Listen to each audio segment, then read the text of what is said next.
Hello students, मेरे YouTube channel subject topics पर आप लोगों का एक बार फिर से स्वागत है। और आज हम लोग इकोनॉमिक्स की 12th क्लास के चैप्टर फर्स्ट के कुछ क्वेश्चंस जो रह गए हैं उनके बारे में आगे पढ़ेंगे, जो कि भारतीय अर्थव्यवस्था का विकास पुस्तक से संबंधित हैं।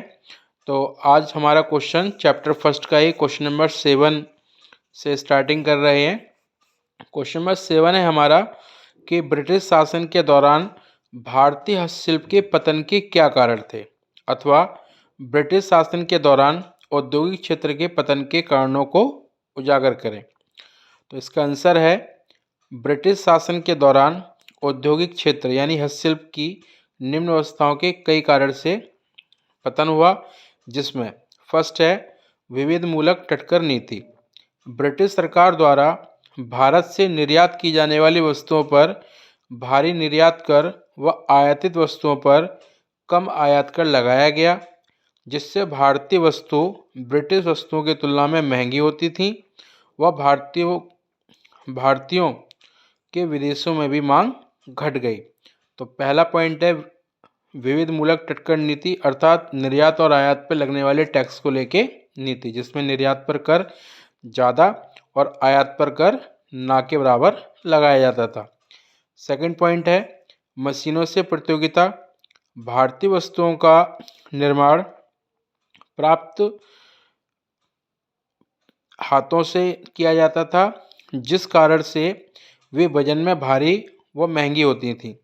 इसके मुकाबले ब्रिटेन में मशीनों से बनने वाली वस्तुएं इनकी तुलना में अधिक आकर्षक व सस्ती होती थीं, जिस कारण उनकी मांग प्राय ज़्यादा होती थी और यही कारण है कि भारतीय वस्तुएं पिछड़ गईं। थर्ड पॉइंट है राजदरबारों का लोप, अर्थात भारतीय हस्तशिल्पकारों का संरक्षण प्राय राजा महाराजाओं द्वारा किया जाता था तथा ये राज दरबार के लोगों के लिए ही अधिकतर वस्तुओं का निर्माण किया करते थे। परंतु अब राज दरबार लुप्त हो चुके थे, जिससे इनकी मांग करने वाला एक बड़ा वर्ग भी समाप्त हो गया और यही कारण है कि हस्तशिल्प का पतन हुआ।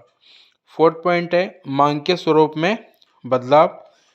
इस समय तक भारत में नया शिक्षित वर्ग का उदय हुआ, जो ब्रिटिश वस्तुओं के उपयोग को प्राय महत्व देता था तथा भारत में बनी वस्तुओं को घृणा करता था।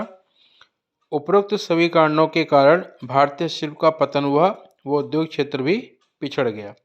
तो इस क्वेश्चन के आंसर में आप लोगों को यह बताने का कार्य किया गया है कि किस तरीके से भारत में जो हस्तशिल्प, जो हाथों से बनने वाली वस्तुएं थी, जिनकी पहले बहुत मांग हुआ करती थी, आगे चल करके उनकी मांग गिर गई, क्योंकि अंग्रेज़ों के द्वारा मशीनों से बनी हुई वस्तुएं समाज में एक नया वर्ग मांग का पैदा करना और इसके साथ साथ जो राजदरबार जो उनकी वस्तुओं की मांग किया करते थे, उनका विलुप्त होना माना गया। तो इस तरीके से भारत का हस्तशिल्प या औद्योगिक क्षेत्र का जो है पतन हो गया। तो ये हमारे 7 प्रमुख क्वेश्चंस थे जो इस चैप्टर में आपके बने हैं और ये चैप्टर आपका कंप्लीट हुआ फर्स्ट। अब हम पढ़ेंगे कुछ शब्दावली जो कि आपसे परीक्षा में पूछे योग्य जाने वाले प्रश्न हैं, जो कि 1 मार्क्स के रूप में आपसे पूछ सकते हैं। तो ये हम डिस्कस करते हैं और उसके बाद ये चैप्टर आपका समाप्त हो जाएगा। इसमें फर्स्ट पॉइंट है गतिहीन अर्थव्यवस्था का अर्थ आय में कम वृद्धि व उत्पादन का निम्न स्तर होना है। सेकंड पॉइंट है भारत में रेलवे का आरंभ 1853 से 54 के बीच में हुआ। थर्ड पॉइंट है स्वतंत्रता प्राप्ति के समय प्राथमिक क्षेत्र में 72.7% लोग कार्यरत थे, जिसमें कृषि 50% का योगदान करने वाला क्षेत्रक था। फोर्थ पॉइंट है वर्ष 1921 में महान जनसंख्या विभाजक वर्ष कहा जाता है इसे, क्योंकि इस समय जनसंख्या वृद्धि दर ऋणात्मक रही और वर्ष 1921 के बाद जनसंख्या वृद्धि लगातार बढ़ती रही। फिफ्थ पॉइंट है भारत में पहली बार नियमित जनगणना वर्ष 1881 में प्रारंभ हुई। तब से प्रत्येक 10 वर्ष के अंतराल पर जनगणना कराई जाती है। सिक्स पॉइंट है भारत की संपत्ति से ब्रिटिश खर्चों की पूर्ति करना भारत की संपत्ति का निष्कासन कहलाता है, यानी ड्रेन ऑफ वेल्थ। 7 पॉइंट है, ब्रिटिश सरकार की औपनिवेशिक नीति के कारण भारत के विदेशी व्यापार पर ब्रिटेन सरकार का एकाधिकार नियंत्रण हो गया। 8 पॉइंट है, रोमन भारत को सोने की चिड़िया कहते थे, लेकिन ये प्राचीन काल में था। आधुनिक भारत में ये औपनिवेशिक शोषण के कारण से पिछड़ गया। 9 पॉइंट है, ब्रिटिश काल में भूमि के स्वामी जमींदार थे, जिन्हें मध्यस्थ भी कहा जाता था। स्वतंत्रता के समय भारतीय अर्थव्यवस्था अर्ध सामंती व्यवस्था थी।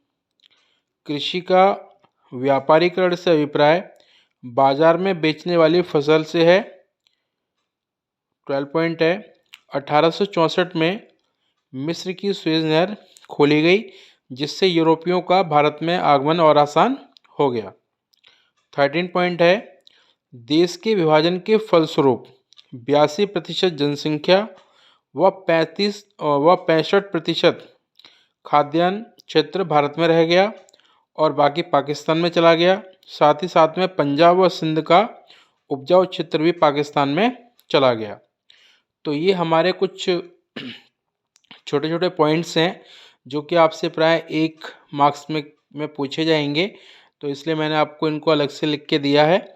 और बाकी जो महत्वपूर्ण प्रश्न जितने भी इस चैप्टर से बनते हैं वो मैंने आप लोगों को सभी क्वेश्चन के नोट्स के रूप में आपको प्रेजेंट किया है। आप इनको बार बार स्टडी करें और आप अच्छे मार्क्स लाएं। साथ ही साथ आप लगातार इसका रिवीजन करते रहें। मेरी शुभकामनाएं आप लोगों के साथ हैं और मैं आशा करता हूं कि आप इन नोट्स को पढ़ के 100% मार्क्स लेकर के आओगे। Thank you. और आप लोगों को मेरी वीडियोस अच्छी लग रही हो तो मेरे चैनल को लाइक एंड सब्सक्राइब करें और इसे वीडियोस को दूसरों को फॉरवर्ड करें ताकि वो लोग भी इसका प्रॉफिट ले सकें। Thank you guys.